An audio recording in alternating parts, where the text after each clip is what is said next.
오늘 우리는 유혹과 투쟁에서 승리하는 열쇠들에 대해 다루려 합니다. 저는 오늘 끝에서 시작을 하려고 합니다. 계시록으로 가서 말입니다. 계시록 2장과 3장에는 아름다운 약속들이 있습니다. 이기는 자들에게 하시는 하나님의 약속들입니다.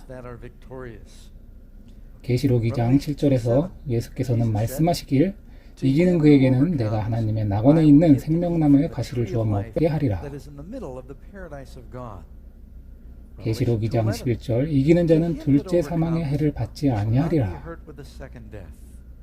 계시록 2장 17절 이기는 그에게는 내가 감추었던 만나를 주고 또 흰 돌을 줄 터인데 그 돌 위에 새 이름을 기록한 것이 있나니 받는 자 밖에는 그 이름을 알 사람이 없느니라.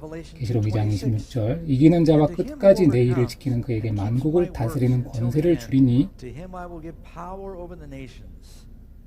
계시록 3장 5절 이기는 자는 이와 같이 흰 옷을 입을 것이요 내가 그 이름을 생명책에서 반드시 흐리지 아니하고. 계시록 3장 12절 이기는 자는 내 하나님 성전의 기둥이 되게 하리니 그가 결코 다시 나가지 아니하리라. 내가 하나님의 이름과 하나님의 성 새 예루살렘의 이름과 나의 새 이름을 그 위에 기록하리라. 계시록 3장 21절 이기는 그에게는 내가 내 보좌에 함께 앉게 하여 주기를 내가 이기고 아버지 보좌에 함께 앉은 것과 같이 하리라. 이기는 자들에게 하시는 많은 아름다운 약속들이 하나님 말씀 가운데 있습니다. 이 말씀들을 보면서 깨닫게 되는 한 가지는 주님께서는 우리가 이기는 자가 되는 것이 가능하다고 생각하시나요? 그게 불가능했다면 이렇게 말씀하지 않으셨겠죠. 무엇을 이기라는 말씀일까요? 우리는 우리 안에서 모두 투쟁하고 있죠. 우리를 넘어뜨리려는 원수가 있죠. 주로 그는 하나님의 뜻이나 계명에 어긋나는 유혹들로 자신을 나타내죠. 죄를 짓도록 유혹하는 것이죠. 모든 사람은 유혹들과 투쟁하고 있습니다. 수년 전에 저는 종달새에 대한 한 이야기를 들었는데 한 어린 종달새가 있었다고 합니다. 그가 날다가 어느 날 나무에 앉았는데 한 여우가 한 제안을 하죠. 너는 지렁이를 좋아하고 나는 발톱으로 땅을 쉽게 파서 지렁이를 파헤칠 수 있는데 나는 내 깃털이 너무 좋다. 너무 아름다운 것 같다. 지렁이 2마리와 너의 깃털 하나와 바꾸지 않으려?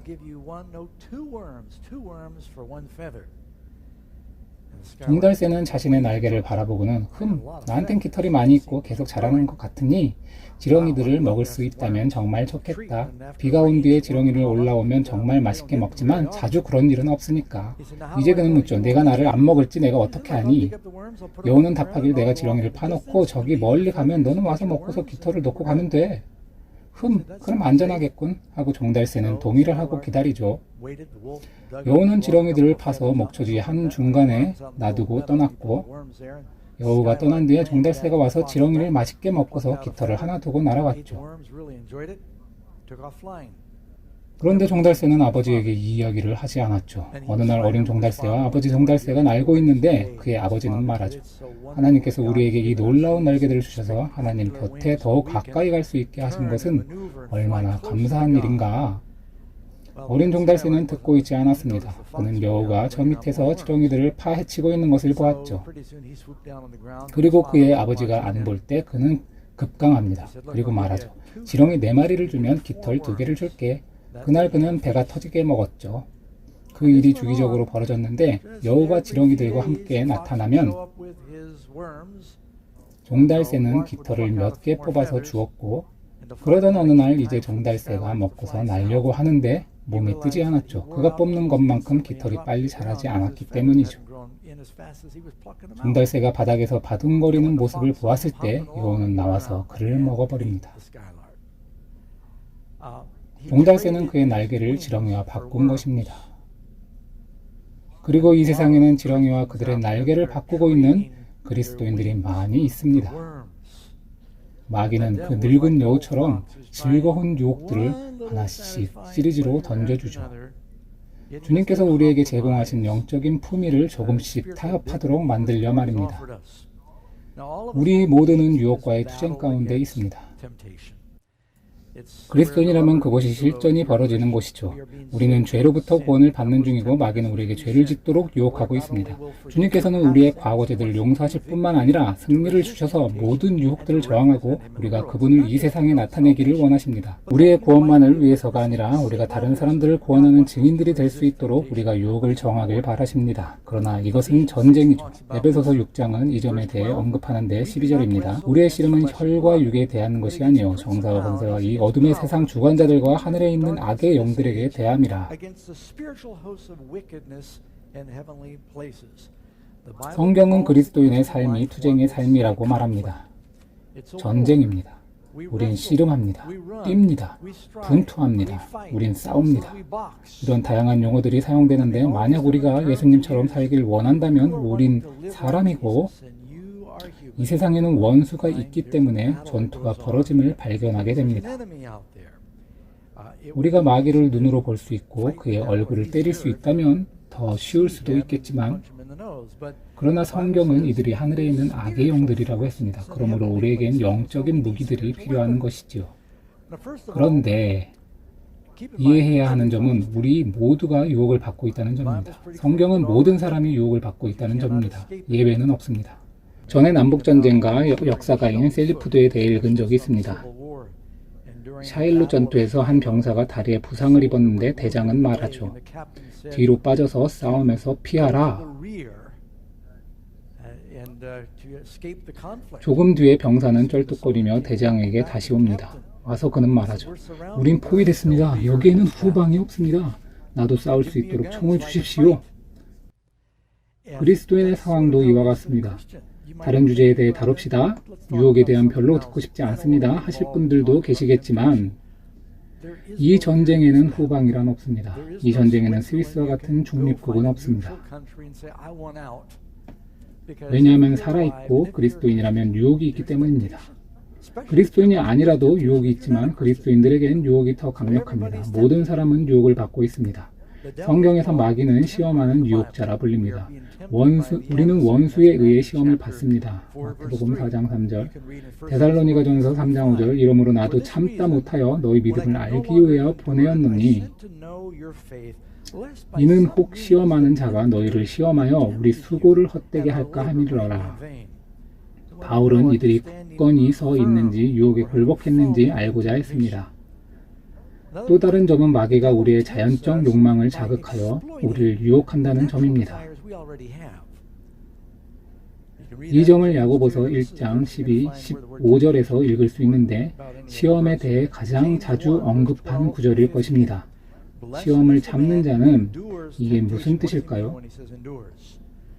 예수님께서는 끝까지 견디는 자는 구원을 얻으리라 하셨는데 이게 무슨 뜻이죠? 포기하도록 유혹을 받는 것인데 끝까지 인내를 견디라는 뜻입니다. 복이 있도다. 복 받는 게 싫은 분 계신가요? 시험을 참는 자는 복이 있도다. 이렇게 옳다 인정하심을 받은 후에 주께서 자기를 사랑하는 자들에게 약속하신 생명의 멸루관을 얻을 것임이니라. 예수님께서 계시록에서 약속하신 것 가운데 하나죠. 사람이 시험을 받을 때 내가 하나님께 시험을 받는다 하지 말고 하나님은 악에게 시험을 받지도 아니하고 친히 아무도 시험하지 아니하시느니라. 예수님께서 시험을 받으실 때 하나님께서 시험하셨습니까? 아니요, 마귀가 시험하였습니까? 마귀가 시험을 하였습니다. 이 점을 분명히 합시다. 오직 각 사람이 시험을 받는 것은 자기 욕심에 끌려 유혹됨이니 마귀는 우리 각 사람 안에 있는 욕심을 통해 시험하는 것입니다. 저에게는 유혹거리가 아닌 것이 다른 사람에게는 유혹이 되는 것이죠. 그리고 저에게는 유혹거리인 것이 다른 사람에게는 아닐 수도 있는 것이죠. 마귀는 그의 타락한 동료 천사들과 함께 각 사람들의 연약성을 조사하여 다 알고 있습니다. 오직 각 사람이 시험을 받는 것은 자기 욕심에 끌려 미혹됨이니 욕심이 잉태한 즉 죄를 낳고 죄가 장성한 즉 사망을 낳느니라. 그러므로 유혹에 대해 우리가 다룰 때 우리는 삶과 죽음의 문제를 다루는 것입니다. 그게 성경의 가르침 아닙니까? 유혹에 대한 다른 점은 유혹을 받는 것은 죄가 아니란 점입니다. 제가 너무 빨리 말하여 놓치셨을 수도 있으니 천천히 다시 말합니다. 유혹받는 것은 죄가 아닙니다. 주님께서는 유혹의 시험을 당하셨습니다. 시험을 받는 것은 당연한 일입니다. 히브리서 2장 18절입니다. 예수님께서도 자기가 시험을 받아 고난을 당하셨은즉 시험 받는 자들을 능히 도우시느니라. 성경은 예수님께서 모든 일에 우리와 한결같이 시험을 받으셨다고 합니다. 우리만 시험 받은 게 아니죠. 그러나 예수님께서 시험을 굴복하지 않으셨고 굴복할 때가 문제인 것입니다. 유혹당할 때 유혹에 굴복하는 것이 문제입니다. 또 다른 중요한 점은 모든 유혹은 성경적으로 세 분야로 분류할 수 있다는 점입니다. 이 점은 요한일서 2장 16절에서 발견할 수 있습니다. 15절에서 17절을 읽어보시면 놀라운 약속을 발견할 수 있지만 16절에서는 이는 세상에 있는 모든 것이 육신의 정욕과 안목의 정욕과 이생의 자랑이니 다 아버지께로 쫓아온 것이 아니요 세상으로 쫓아온 것이니 이 세상도 그 정욕도 지나가되 오직 하나님의 뜻을 행하는 이는 영원히 거하느니라. 그리고 시편 40편 8절에 의하면 하나님의 뜻은 하나님의 계명이요 그러므로 세 분야가 있죠. 육신의 정욕, 안목의 정욕, 이생의 자랑. 이 세 분야로 분류되지 않는 죄는 없습니다. 예수님께서 광야에서 마귀에게 시험을 받으셨을 때 몇 번이나 유혹을 당하셨죠? 3번입니다. 예수님께서 당하신 그 3가지 시험을 먼저 돌이 떡이 되도록 하라는 유혹은 육신이 갈급하는 육신의 정욕이었습니다. 그 뒤 성전 꼭대기에서 뛰어내리라고 유혹했죠. 그 유혹은 이생의 자랑이었죠. 뛰어내려도 망가지지 않을 것이다. 그 뒤에 천하만국과 그 영광을 보여주며 예수님을 유혹했는데 그것은 안목의 정욕이죠. 그러므로 예수님께서는 육신의 정욕과 안목의 정욕과 이생의 자랑의 모든 유혹을 받으셨습니다. 에덴 동산에서 아담과 하와의 타락의 때도 마찬가지입니다. 그 나무를 본즉 먹음직하고 보암직도 하고 지혜롭게 할 만큼 탐스럽다고 하였습니다. 먹는 날에는 하나님과 같이 된다고 하였죠. 동일한 3가지 유혹이죠. 육신의 정욕과 안목의 정욕과 이생의 자랑. 이 점이 우리를 좀 편하게 해주지 않습니까? 수천 가지 유혹인 줄 알았는데 실은 3가지일 뿐이죠. 수천 가지 유혹으로 느껴왔는데 단순하게 3가지 종류밖에 없는 것입니다. 디사이플십 저널에서 독자들 설문조사를 한 내용을 기재한 적이 있습니다. 설문조사는 독자들에게 영적 어려움들의 순위를 매겨달라고 요청했죠. 약 9개의 목록이 있었는데 물질주의, 교만, 자기중심적 사고, 게으름, 분노, 쓴뿌리, 성적 욕망, 탐식, 폭식, 그리고 거짓말. 참고로 이 모든 문제들은 아까 3 분야로 요약할 수 있습니다. 그러나 이 목록은 독자들이 답변할 것을 가운데 두드러진 문제의 목록입니다. 이제 한번 설문조사에 대해 기재한 내용을 들어보시기 바랍니다. 응답자들은 그들이 하나님께 기도하는 시간을 소홀히 했을 때 유혹이 더 강력했음을 느꼈는데 81%는 그때 유혹에 굴복하기가 훨씬 더 쉬웠으며 하나님과의 개인적 시간을 소홀히 하면 유혹에 저항하는 일이 훨씬 더 어렵게 느껴졌다고 했습니다. 57%는 그들이 피곤할 때 유혹에 저항하는 일이 더 어려운 것을 느꼈다고 했습니다. 응답자들은 유혹을 저항하는 일에 대해 84%는 기도를 통해 76%는 타협해야 하는 상황들을 피함으로 이루어진다고 믿었습니다. 유혹의 근처에 접근하지 않음으로써 수많은 문제들을 피할 수 있는 것입니다. 66%는 성경 연구를 통해서 유혹을 저항하는 것이라 믿었고 52%는 이 점은 매우 중요한데 다른 누군가에게 책임이 있을 때 가능했다고 믿었습니다. 신앙 안에서 친구를 가지는 것, 그래서 교회가 필요하죠. 예수님께서 왜 제자들을 둘씩 짝지어 보냈는지 아시겠죠? 그들이 스테레오로 설교할 수 있도록요? 아니죠. 한 명이 설교하는 동안 다른 한 명이 기도할 수 있도록, 그리하여 서로에게 책임을 지우도록 하는 것입니다. 야고보서는 서로에게 잘못을 시인하라 했죠. 죄를 고백하라 하지는 않았습니다. 누군가에게 고해성사를 할 필요는 없는 것입니다. 나에게 어려움이 있으니 기도해 주십시오 할 수는 있습니다. 이러므로 너희 죄를 서로 고하며 병 낫기를 위하여 서로 기도하라. 많은 사람이 유혹에 굴복하는 이유는 마음을 터놓고 이야기할 가까운 친구가 없기 때문입니다. 어려움에 대해 이야기했을 때 소문이 퍼지지 않을 친구가 없기 때문이죠. 그러므로 신뢰할 수 있는 친구가 있는 것은 중요합니다. 서로 의지할 수 있는 그룹이 있는 것은 정말 좋습니다. 그때 더 성공적인 것이죠. 이제 유혹을 저항하는 데 도움이 되는 10가지 열쇠들을 말씀드리겠습니다. 이 중 몇 가지는 제가 몇 년 전에 쓴 책 유혹에 저항하는 팁들에 포함된 것입니다. 그러나 오늘 내용은 제 책을 읽어드리는 것이 아니라 새로운 내용들도 있습니다. 새로운 만나죠. 이미 언급한 것이지만 가장 중요한 것 가운데 하나는 말씀을 읽고 믿는 것입니다. 성경 말씀입니다. 예수님께서 시험 받으실 때 무엇을 사용하셨습니까? 매번 마귀가 시험할 때마다 기록되었을 때 베드로는 베드로후서 1장 4절에 말합니다. 말씀을 통해 이로써 그 보배롭고 지극히 큰 약속을 우리에게 주사 이 약속으로 말미암아 너희로 정욕을 인하여 세상에서 썩어질 것을 피하여 신의 성품에 참여하는 자가 되게 하려 하셨으니 하나님의 약속으로 말미암아 우리는 정욕을 인하여 세상에서 썩어질 것을 피할 수 있는 것입니다. 하나님께서는 수많은 놀랍고 소중한 약속들을 주셨습니다. 시편 119편 11절 내가 주께 범죄치 아니하려 주의 말씀을 내 마음에 두었나이다. 말씀이 어디에 있어야 하죠? 마음에 있어야 합니다. 우린 말씀을 먹어야 합니다. 말씀이 마음 가운데 더 많이 있을수록 우리가 유혹받을 때 하나님께서 이렇게 말씀하셨고 이런 약속이 있고 이렇게 할 수는 없다. 말씀이 우리의 가이드입니다. 심지어 에베소서에서도 하나님의 전신갑주에 대해 언급할 때 성령의 검, 곧 하나님의 말씀을 가지라고 말씀하십니다. 하나님의 말씀, 즉 성령의 능력을 통해 우리는 원수의 유혹을 극복할 수 있는 것입니다. 첫 번째는 성경이고 두 번째는 기도입니다. 마가복음 14장 38절 예수님의 말씀입니다. 시험에 들지 않게 깨어 있어 기도하라. 마음에는 원이로되 육신이 약하도다 하시고 그러므로 어떻게 육신이 강해지죠? 기도하는 것입니다. 누가복음 21장 36절에서도 예수님께서는 이러므로 너희는 장차 올 이 모든 일을 능히 피하고 인자 앞에 서도록 항상 기도하며 깨어 있으라 하시니라. 승리할 자들은 기도하는 사람들입니다. 우리는 바울이 쉬지 말고 기도하라고 말한 의미를 깨달아야 합니다. 물론 이 말씀은 항상 무릎 꿇고 돌아다니며 기도만 하는 것을 의미하진 않습니다.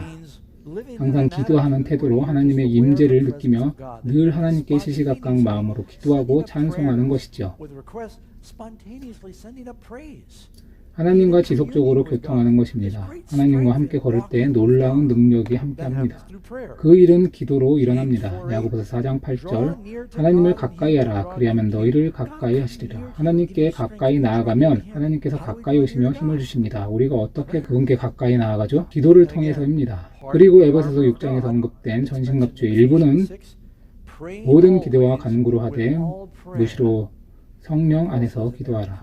바울은 여기서 자신을 위해서도 기도해달라고 요청합니다. 유혹에 저항할 때 매우 중요한 것 가운데 하나는 이 점에 있어서 많은 안 좋은 신학이 존재하는데 제가 좋은 성경적 이유를 제시한다면 좋겠습니다. 우리는 인성과 신성의 결합이 어떻게 이루어지는지 이해해야만 합니다. 우리에게도 해야 할 몫이 있음을 말입니다.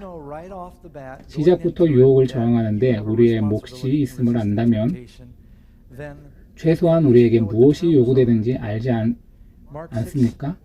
마가복음 6장 48에서 50절 바람이 거스림으로 제자들이 괴로이 누우셨는 것을 보시고 밤 사경쯤에 바다 위로 걸어서 저희에게 오사 지나가려고 하심에 예수님께서는 제자들에게 바다를 건너라고 하셨는데 그들이 풍랑을 만난 것이죠.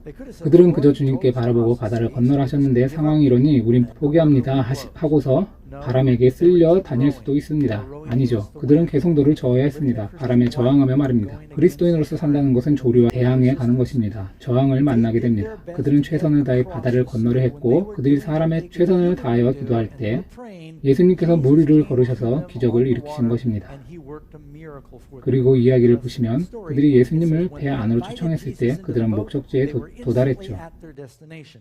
예수님께서 언제 그들에게 오셨죠? 그들이 노를 젓고 있을 때 말입니다. 성경에서 사람이 자신이 할 수 있는 일에 최선을 다하고 있을 때 하나님께서 임하시는 것을 발견하셨습니까? 기드온은 밀을 타작하고 있었습니다. 엘리사는 소로 밭을 갈고 있었습니다. 제자들은 그물을 싣고 있었습니다. 그들은 사람의 최선을 다하고 있었고 그때 주님께서 그에게 오셨던 것입니다. 그러므로 우리가 시험을 당할 때 우리가 그저 주저앉아서 주님 도와주소서 하고서 우리에게 주어진 힘과 능력과 지혜와 센스를 사용하지 않는 것은 하나님께 가까이 나와 할 수 있는 최선을 다할 때 하나님께서 역사하시는 것입니다. 그러나 사람의 최선을 다하지 않으면서 하나님의 역사를 기대해서는 안 되는 것입니다.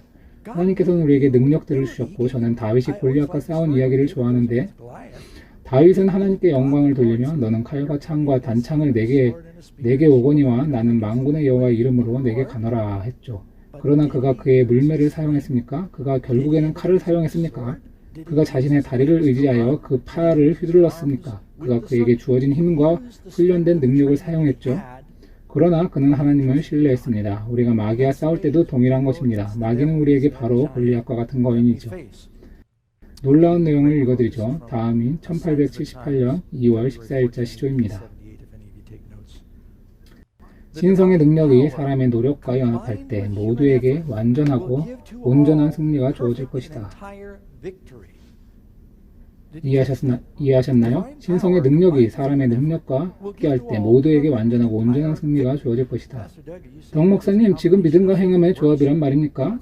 아닙니다. 이것은 믿음이죠. 행할 수 있는 충분한 믿음이죠. 그러한 믿음이 있을 때 하나님께서는 우리의 노력에 당신의 능력을 불어넣으시는 것입니다. 모든 믿는 마음은 능력으로 채워지게 될 것입니다. 영혼의 언어는 내게 능력 주시는 자 안에서 내가 모든 것을 할 수 있느니라고 될 것입니다. 이것은 믿음이지만 바로 그 믿음으로 행해야 하는 것입니다. 이제 예를 하나 말씀드리죠. 어떤 때는 첫 걸음을 떼는 일이 필요합니다. 10명의 문둥병자가 예수님께 나왔죠.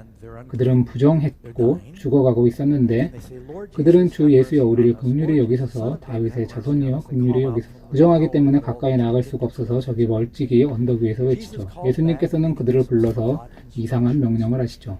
그분께서는 가서 제사장들에게 몸을 보이라고 하십니다. 제사장들은 당시 보건부로서 문둥병으로부터 깨끗한지 부정한지 판결을 내렸죠. 깨끗함을 입었으면 희생제사를 드리고 그들은 가서 자신의 몸을 제사장에게 보이고 희생제사를 드리라는 명령을 받은 것이죠. 그들은 생각했겠죠. 이상하네. 우리는 아직 문둥병이 있는데 제사장에 가서 보이라고요? 정결케 되었을 때 그 일을 하는 것이기 때문이죠. 그러나 그들은 예수님과 논쟁하는 대신 그들은 그분의 말씀에 순종하여 나아갔습니다. 어떻게 그 일이 이루어질지 전혀 이해할 수 없었지만 그들에게 여전히 문둥병이 있었기 때문에 말입니다. 이제 잊지 마셔야 하는 말씀을 드리겠습니다. 저희가 가다가 깨끗함을 받은지라. 화면에 나와 있죠. 저희가 가다가 깨끗함을 받은지라. 함께 반복해 주시기 바랍니다. 저희가 가다가 깨끗함을 받은지라. 하나님께서 그들에게 명하신 일의 첫 걸음을 떼는 과정에서 초자연적인 일이 발생한 것입니다. 그러므로 여러분이 하나님의 뜻을 알고 있고 시험을 받을 때 하나님의 뜻에 따라 하나님께서 가라고 하신 방향으로 첫 걸음을 떼십시오. 여러분이 사람이 할 수 있는 최선을 다해 그 방향으로 출발할 때 여러분은 기적적인 능력을 체험하게 될 것입니다. 해보십시오. 저는 그 일을 수도 없이 보았습니다. 어떤 어려움이 있든지 우리가 하나님의 뜻을 행하기 위해 첫 노력을 할 때 심지어 죄를 짓고자 하는 마음이 아직 있어도 이 점에 있어서 저와 동의하시는 분 계십니까? 그렇게 할 마음이 전혀 없다면 유혹이 전혀 아니죠. 우리 안에는 죄를 짓고자 하는 유혹을 불러일으키는 무언가가 있습니다. 바울은 로마서 7장에 이 투쟁에 대해 언급하죠. 그러나 우리가 그 유혹에 저항하면 나는 내가 원하는 것이 아니라 하나님께서 원하는 것을 행하겠다 할 때 초자연적인 능력이 우리에게 주어지는 것입니다. 하나님께서는 두 번째, 세 번째 걸음으로 전진하도록 도우실 것입니다. 그 과정에서 여러분이 정결케 되었음을 깨닫게 될 것입니다. 그때 기적이 일어나는 것이죠. 수많은 사람은 유혹이 너무 강력하다, 어떻게 하지? 하면서 가만히 있기 때문에 넘어지는 것입니다. 옳은 일을 하기 위해 첫 걸음을 떼십시오. 그 첫 걸음은 담배를 버리는 것을 의미할 수도 있고 육신이 우회전하라고 할 때 좌회전을 의미할 수도 있고 올바른 방향으로 걷기 시작하는 순간 여러분은 초자연적인 능력이 함께함을 발견하게 될 것입니다. 베드로가 옥에 갇혔을 때 예수님께서는 천사를 보내시죠. 천사는 일어나 따라오라 하는데 만약에 베드로가 천사와 논쟁을 했다면 그때 천사가 어쩌면 가브리엘이었을 텐데 천사가 일어나 따라와 하는데 베드로가 할 수 없어 왼쪽 오른쪽 둘 다 사슬에 매여 있어 라고 하면 그러나 논쟁하는 대신에 베드로는 순종하기로 선택했고 그가 순종하기로 결심했을 때 쇠사슬이 그에게서 벗어졌다고 성경은 기록합니다. 우리 하나님의 부르심의 첫걸음을 뗄 때 하나님께서 구원하시는 기적들을 일으키셔서 사슬들을 파쇄하시는 것입니다. 이것은 놀라운 소식이죠. 다음은 매우 중요한 점인데 유혹에 대해 승리를 얻고자 한다면 자신이 잘 알고 있는 유혹들로부터 거리를 지키십시오. 수년 전엔 뉴욕 브롱스에 젊은 청년들이 있었는데 그들은 곰 인형을 갖고 놀면서 성장했기 때문에 곰들이 귀엽고 안아주고 싶은 동물이었습니다. 그들은 곰이 귀여운 동물이기 때문에 브롱스 동물원 안에 북극곰에게 다가가 쓰다듬어 주기로 했죠. 1990년대였는데 청년들은 담을 넘어갔고 다음날 아침 죽은 시체로 발견됐죠. 곰들은 귀여운 인형들이 아닙니다. 우리도 아끼는 쥐들을 애완동물처럼 키울 수 있다고 착각하는데 그것들은 치명적입니다. 괜찮다, 이 정도는 감당할 수 있다 라고 착각하지만 우린 그 유혹들을 완전히 멀리해야 합니다. 로마서 13장 14절 오직 주 예수 그리스도로 옷 입고 정욕을 위하여 육신의 일을 도모하지 말라. 육신의 일을 도모하지 마십시오. 그런 기회들을 멀리 하십시오. 잘못된 방향으로 인도할 차에는 기름을 넣지 마십시오. 만약 여러분에게 도박 문제가 있으시다면 카지노 근처에서 밥을 먹어야 할 때 절대 현찰을 갖고 가지 마십시오. 어떤 사람들은 어쩌면 유혹에 넘어질지 모르니까 현금을 좀 가져가자 하는데 혹시 모르니까 그 유혹에 넘어질 때 필요할 테니까 육신의 일이 발생할 여지를 주지 마십시오. 알코올 문제가 있으시다면 장 보실 때 술이 있는 구역에 들어가지 마십시오. 피하십시오. 성경은 그러한 유혹들로부터 도망치라고 표현합니다. 고린도전서 6장 18절입니다. 음행을 피하라. 저는 이 성경절을 읽을 때 늘 요셉의 이야기가 떠오릅니다. 보디발의 아내가 유혹할 때 그는 옷이 붙잡히자 겉옷을 놓고 도망하였다고 성경은 말씀합니다. 고린도전서 10장 14절 그런즉 내 사랑하는 자들아 우상 숭배하는 일을 피하라. 도망치라고 성경은 말씀하고 있습니다. 디모데후서 2장 22절 또한 내가 청년의 정욕을 피하고 믿음과 사랑과 화평을 쫓으라. 이런 모든 죄악들로부터 멀리 가십시오. 어떤 사람은 이렇게 말했죠. 유혹으로부터 도망갈 때 새 주소를 남기지 말라. C.D. 브룩스 목사님이었던 것 같은데요. 대부분의 사람들은 유혹이 쫓아와 붙잡아 주길 희망하며 기어서 도망갑니다. 나의 생명이 달린 것처럼 도망해야 합니다. 오늘날 사람들이 유혹에 대해 생각하면 성욕은 오늘날 큰 문제가 아닙니까? 포르노가 정말 심각한 문제죠. 그러나 새로운 문제가 아닙니다. 솔로몬이 하는 말을 들어보시죠. 잠언 7장 21절 음료에 대한 언급입니다. 젊은 청년을 말이죠. 여러 가지 고운 말로 혹하게 하며 입술에 호리는 말로 꿰물어 소년이 곧 그를 따랐으니 소가 푸주로 가는 것 같고 미련한 자가 벌을 받으려고 쇠사슬에 매이러 가는 것과 일반이라. 필경은 살이 그 간을 뚫기까지 이를 것이라. 새가 빨리 그물로 들어가되 그 생명을 잃어버릴 줄을 알지 못함과 일반이라. 아들들아 나를 듣고 내 입의 말에 주의하라. 내 마음의 음녀의 길로 치우치지 말며 그 길에 미혹하지 말지어다. 그 길로 들어가지 말라는 말씀입니다. 유혹으로부터 거리를 멀리 두라는 말씀이죠. 대저 그가 많은 사람을 상하여 엎드러지게 하느니 그에게 죽는 자가 허다하니라. 삼손이 이 부류 가운데 속하지 않았었습니까? 그 집은 음부의 길이라 사망의 방으로 내려가느니라. 마크 트웨이는 유혹에 좋은 방어 방법이 있지만 확실한 방법은 겁쟁이가 되는 것이라고 했습니다. 유혹의 근처에 가는 것을 두려워하면 됩니다. 벤자민 프랭클린은 말했습니다. 첫 욕망을 억누르는 것이 그 뒤에 오는 모든 욕망을 만족시키는 것보다 쉽다.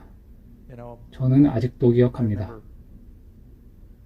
제가 처음 흡연했을 때 말입니다. 저는 그저 호기심이었을 뿐이죠. 안 좋은 습관들은 모두 한 번쯤으로 시작합니다. 그 누구도 흡연을 하고 음주를 하며 탄생하지 않습니다. 우리 자신이 자신을 훈련하는 것입니다. 조금씩 습관을 형성하게 되는 것입니다. 그리하여 조만간 멈추기가 굉장히 어렵게 되죠. 찰스 스펄전은 시험에 대해 말하길 시험에 넘어질 때 어떤 환경에 있었는지 잘 생각해보라. 무슨 일이 있었던 것인가? 넘어졌을 때 어떤 환경에 있었는가? 그 그 환경을 피하라. 죄를 조장하는 물건을 갖고 있는가? 그것을 제거하라. 넘어질 때 주로 어떤 사람들과 함께 있는가? 그들을 피하라. 그러나 목사님, 그들은 제 친구들인데요. 예수님께서는 눈을 빼어 버리고 손을 찍어내어 버리고 발을 잘라 버리라고 했습니다. 눈과 손과 발을 갖고서 지옥에 들어가면 무슨 소용이 있습니까? 아무리 가까운 사람이라도 스펄전은 그들을 피하라고 했습니다. 사탄은 우리가 두 가지 동일하게 위험한 거짓말을 믿기를 바란다. 첫째, 한 번은 아무 일이 없을 것이다. 둘째, 이제 인생을 망쳤으니 하나님께도 방법이 없다. 그러므로 인생을 죄지음으로 즐기며 마치게 되는 것입니다. 너무 멀리 갔기 때문에 돌이켜봤자라는 거죠. 다른 사람은 이런 표현도 합니다. 생각을 했으니 차라리 하는 게 나을 것이다. 이것도 마귀의 거짓말이죠. 여섯 번째 열쇠는 죄에 집중하는 것이 아니라 예수님께 집중하는 것입니다. 어디에 집중하는가가 중요합니다. 마태복음 14장 31절입니다. 예수께서 즉시 손을 내밀어 저를 붙잡으심이 가라사대 믿음이 적은 자여 왜 의심하였느냐 하시고 예수님께서는 불가능한 일을 하도록 베드로를 초청하셨죠. 물 위에 걷는 것 말입니다. 그 누구도 스스로 거룩한 삶을 살 수 없죠. 그리스도인 경험은 기적의 연속입니다. 그러나 예수님께 눈을 고정하면 거룩한 그리스도인의 삶을 체험할 수 있습니다. 베드로가 예수님께 시선을 고정하고 물 위에 나섰을 때 그는 불가능한 일을 했습니다. 그러나 이제 그가 파도와 태풍을 바라보았을 때, 죄를 바라보았을 때 그의 믿음이 가라앉기 시작했고 그도 물에 가라앉기 시작했습니다. 그는 예수님께 주여 나를 구원하소서 외치며 주님을 바라보죠. 그리고 예수님께서 오셔서 그를 물 밖으로 끄집어내시죠. 히브리서 12장 1절 2절 이러므로 우리에게 구름같이 둘러싼 허다한 증인들이 있으니 모든 무거운 것과 얽매이기 쉬운 죄로 벗어버리고 인내로써 우리 앞에 당한 경주를 경주하며 이제 열쇠가 있습니다. 믿음의 주여 또 온전케 하시는 이인 예수를 바라보자. 우리의 눈을 예수님께 고정하라는 의미입니다. 예수님께 집중하란 말이죠. 이렇게 어떻게 모든 무거운 것과 얽매이기 쉬운 죄를 벗어버리죠? 어디에 집중하는가? 어떤 사람은 이렇게 말했죠. 우리의 태도가 우리의 고도를 결정한다. 우리의 시선이 어디에 집중되어 있는가에 달린 것입니다. 참고로 그리스도인 절제와 성경의 위생법 페이지 16에는 흥미로운 말씀이 있습니다. 그분의 승리는 우리 또한 원수와의 투쟁에서 승리자가 될 수 있다는 보증이다. 지난주에 제가 바라봄으로써 변화됨에 대해 말씀을 나누었죠. 우리는 바라보는 존재를 닮아갑니다. 우리가 승리하신 예수님께 시선을 집중하면 그분의 승리가 우리의 승리가 되는 것입니다. 그러나 우리가 그리스도와 협력하는 우리의 노력 없이 우리를 구원하시는 것은 하늘 아버지의 방법이 아니다. 우린 우리 몫을 다해야 하며 하나님의 능력은 우리의 노력과 연합하여 승리를 이룹니다. 그러나 이 일은 우리가 그리스도와 우리를 향한 그분의 사랑에 집중하며 시작됩니다. 이제 일곱 번째 열쇠는 긍정적인 태도를 통해 승리를 발견할 수 있다는 것입니다.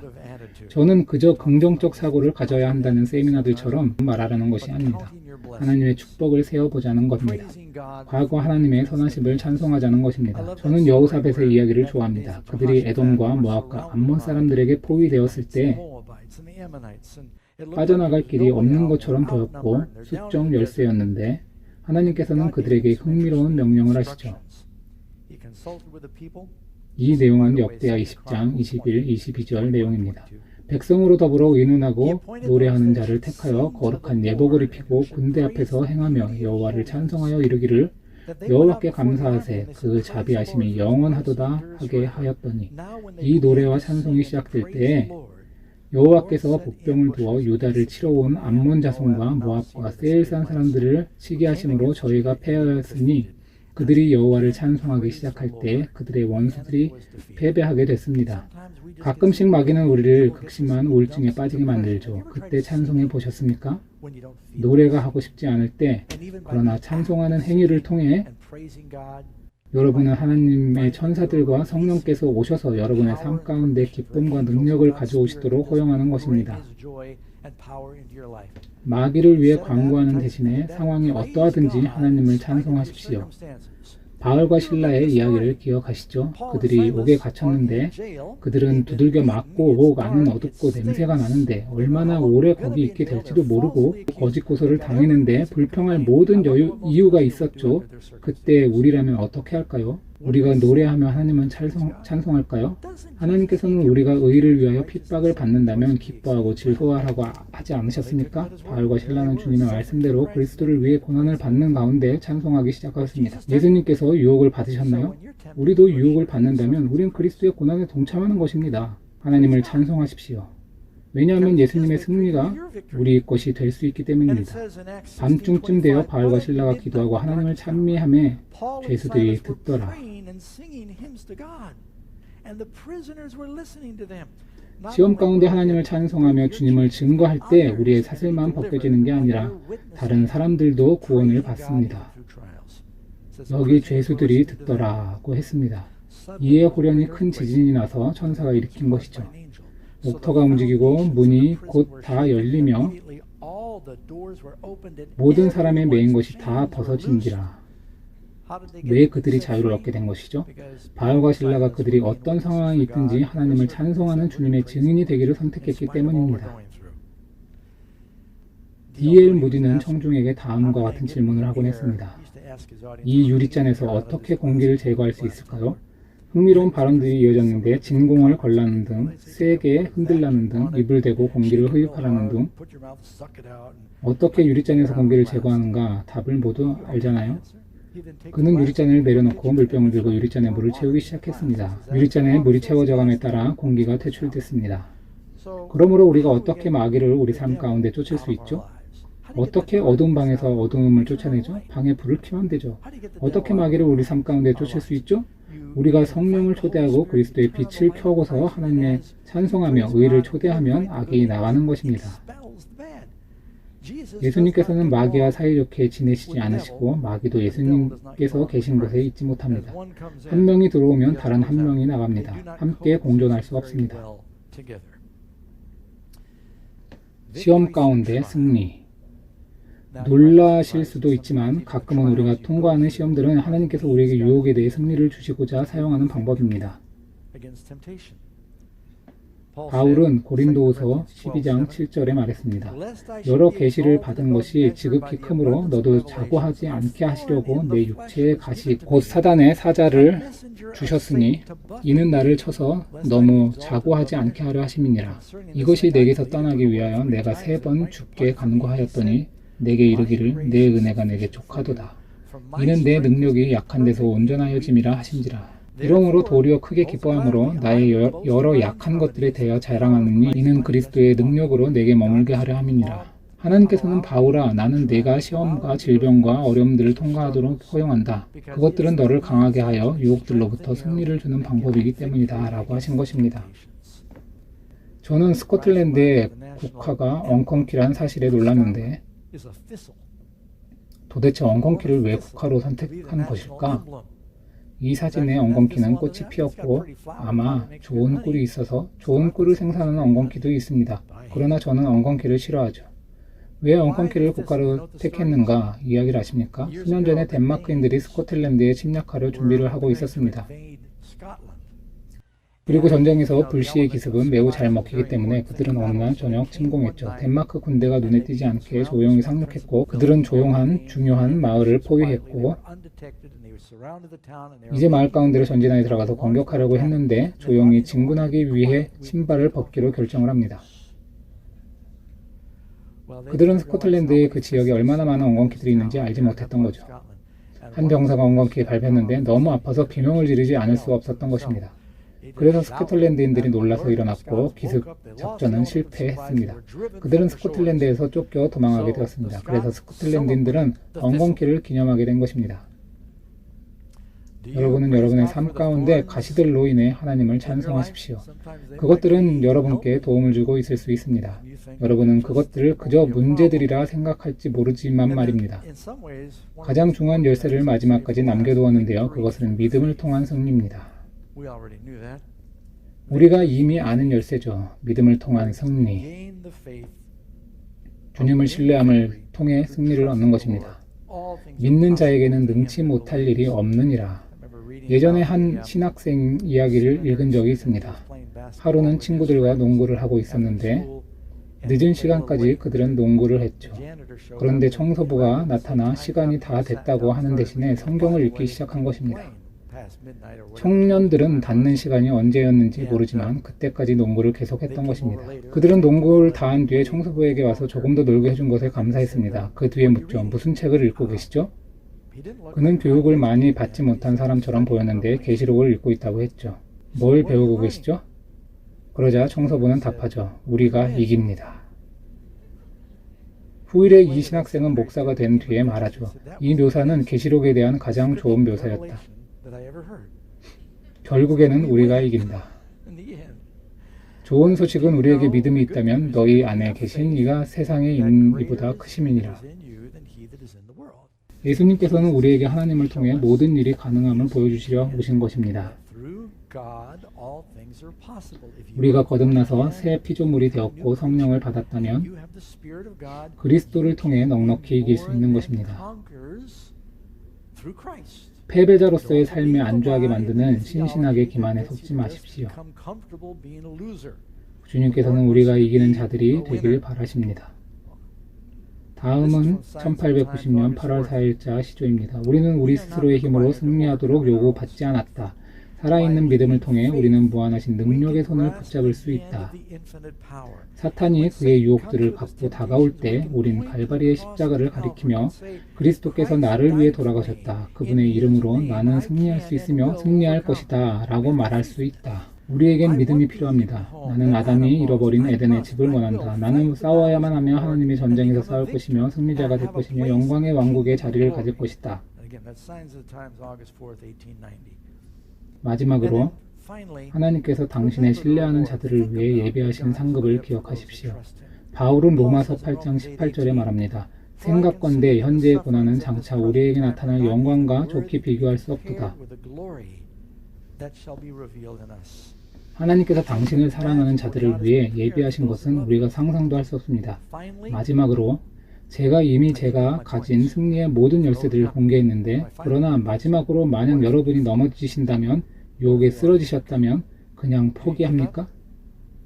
성경은 요한일서 1장 9절에 약속합니다. 만일 우리가 우리 죄를 자백하면 저는 미쁘고 의로우사 우리 죄를 사하시며 모든 불의에서 우리를 깨끗게 하실 것이요. 만약 넘어지셨다면 계속 넘어져 계시지 마십시오. 마귀는 여러분이 그냥 넘어져 있길 바라죠. 다시 일어나십시오. 걷는 법을 배우는 아이와 같습니다. 아직 아이와 같은 그리스도인이 넘어지는 것은 이상한 일이 아닙니다. 그러나 우리는 계속 기어다니길 바라서는 안 되죠. 결국에는 걷는 법을 배워야 합니다. 주님께 기대는 자들은 성경은 그들이 결국에는 독수리의 날개처럼 올라감을 갖출 것이라며 날게 될 것을 말합니다. 승리는 믿음을 통해 옵니다. 우리가 구원받는 것이 가능하지 않다면 주님께서 이 세상에 우리를 구하러 오지 않으셨을 것을 믿는 것입니다. 그분께서 값을 지불하신 것을 얻을 수 없다면 그 값을 지불하지 않으셨을 것입니다. 우리의 구속을 위한 값 말입니다. 믿으십니까? 그리스도 안에서 모든 것을 할 수 있습니다.